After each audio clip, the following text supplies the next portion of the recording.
राधे राधे। क्या आप एकादशी के व्रत में या किसी भी व्रत में मसूर की दाल और बैंगन का सेवन करते हैं? तो हो जाइए सावधान। मसूर की दाल और बैंगन दोनों चीजों को तामसिक माना गया है, इसीलिए इनका सेवन किसी भी व्रत में नहीं करना चाहिए। इसके पीछे का कारण क्या है, ये आज हम आपको बताने जा रहे हैं। सभी लोग मना करते हैं कि एकादशी व्रत में या किसी भी व्रत में मसूर की दाल और बैंगन का सेवन नहीं करना चाहिए, लेकिन कोई इसके पीछे का कारण नहीं बताता है। तो आज हम आपको कारण भी बताएंगे कि एकादशी या किसी भी व्रत में मसूर की दाल और बैंगन का सेवन क्यों नहीं करना चाहिए। तो वीडियो को अंत तक अवश्य देखें ताकि आपको पूर्ण जानकारी प्राप्त हो सके। तो आइए वीडियो को शुरू करते हैं। हरे कृष्णा, राधे राधे। स्वागत है आपका कन्हैया स्टोरी की आध्यात्मिक यात्रा में। तो आज इस वीडियो में हम जानेंगे कि मसूर की दाल और बैंगन का सेवन किसी भी व्रत में क्यों नहीं करना चाहिए, खासकर एकादशी के व्रत में क्यों नहीं करना चाहिए। तो सबसे पहले जानते हैं मसूर की दाल के बारे में। क्या आपने कभी सोचा है कि एक साधारण सी दिखने वाली मसूर की दाल आखिर क्यों कई ब्राह्मण और साधु संत इसे अपनी थाली से दूर रखते हैं? इसके पीछे सिर्फ एक नियम नहीं बल्कि एक गहरी और भावनाओं से भरी पुरानी कथा छिपी हुई है। सनातन धर्म में भोजन केवल शरीर के लिए नहीं बल्कि मन और आत्मा के लिए भी माना गया है। इसीलिए हमारे शास्त्रों में भोजन को सात्विक, राजसिक और तामसिक भागों में बांटा गया है और मसूर की दाल को तामसिक भोजन की श्रेणी में रखा गया है। लेकिन इसकी वजह जानकर आप हैरान रह जाएंगे। कहानी हमें उस समय में ले जाती है जब धरती पर एक दिव्य गाय का वास था जिसका नाम था कामधेनु। यह कोई साधारण गाय नहीं थी बल्कि देवताओं का वरदान थी और माना जाता है कि इसका प्रकट समुद्र मंथन से हुआ था। कामधेनु में इतनी शक्ति थी कि वह अपने स्वामी की हर इच्छा पूरी कर सकती थी और इसी कारण वह ऋषि मुनियों के लिए अत्यंत महत्वपूर्ण थी। एक समय की बात है, महान ऋषि जमदग्नि के आश्रम में कामधेनु निवास करती थी। सब कुछ शांत और पवित्र चल रहा था। एक बार राजा कार्तवीर्यार्जुन अपनी सेना और मंत्रियों के साथ महर्षि जमदग्नि के आश्रम में पहुंचे। महर्षि ने इसी कामधेनु गाय के आशीर्वाद से राजा और उनकी पूरी सेना के लिए शाही दावत और स्वादिष्ट पकवानों की व्यवस्था की।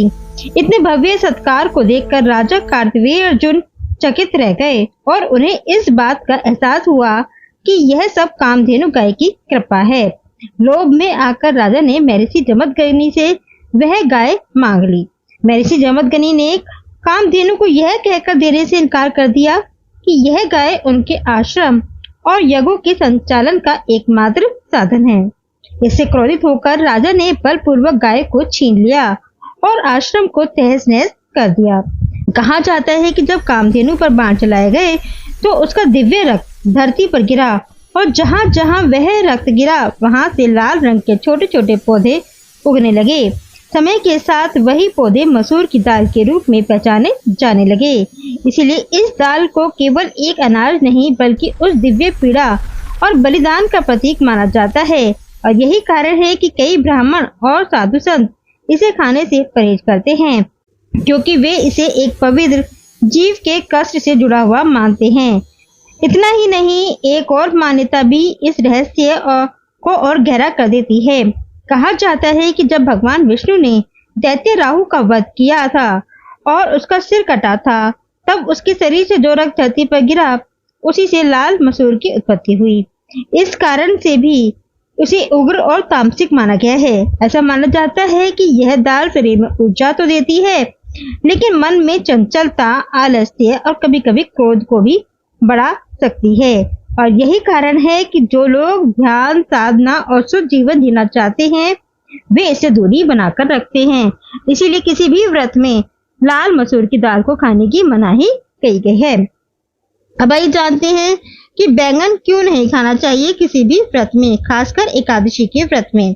एकादशी के व्रत में बैंगन इसलिए नहीं खाया जाता क्योंकि इसे तामसिक माना जाता है। हिंदू धर्म में बैंगन को शास्त्रों और आयुर्वेद में नकारात्मक ऊर्जा बढ़ाने वाला और शरीर में पित्त बढ़ाने वाली सब्जी माना गया है जो व्रत के दौरान सात्विक मन और सात्विक शुद्धि में बाधा डालता है।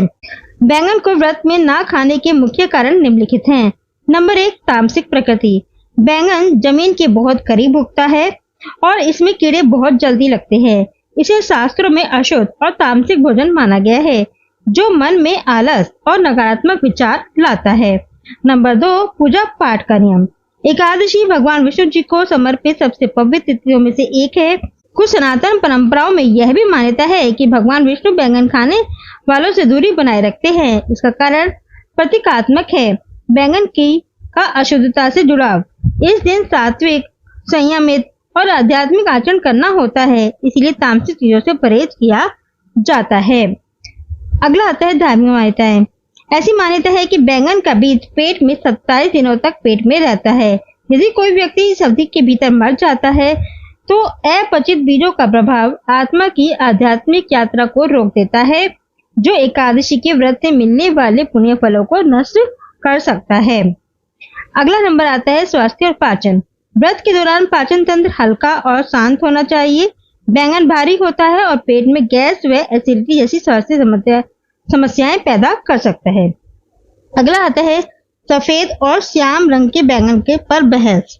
कुछ परंपराओं के अनुसार केवल सफेद बैंगन का ही सेवन नहीं करना चाहिए, क्योंकि यह अपवित्रता का प्रतीक है। वहीं श्याम रंग के का गहरा बैंगन, जो पवित्र शालिग्राम जी जैसा दिखता है, शायद इस नियम से मुक्त हो सकता है। हालांकि विद्वान साधु इस भेद का खंडन करते हुए चेतावनी देते हैं कि बैंगन का कोई भी रूप पवित्रता की ऊर्जा को बाधित करता है। शास्त्र कहता है कि यदि उद्देश्य आध्यात्मिक उत्थान है तो संयम बरतना ही बेहतर है, इसलिए इन दोनों चीजों का सेवन बिल्कुल भी नहीं करना चाहिए। तो ये कारण है कि मसूर की दाल और बैंगन को किसी भी व्रत में क्यों नहीं खाया जाता है। आशा करती हूँ कि ये जानकारी आपके लिए उपयोगी साबित हो। जय श्री राधे।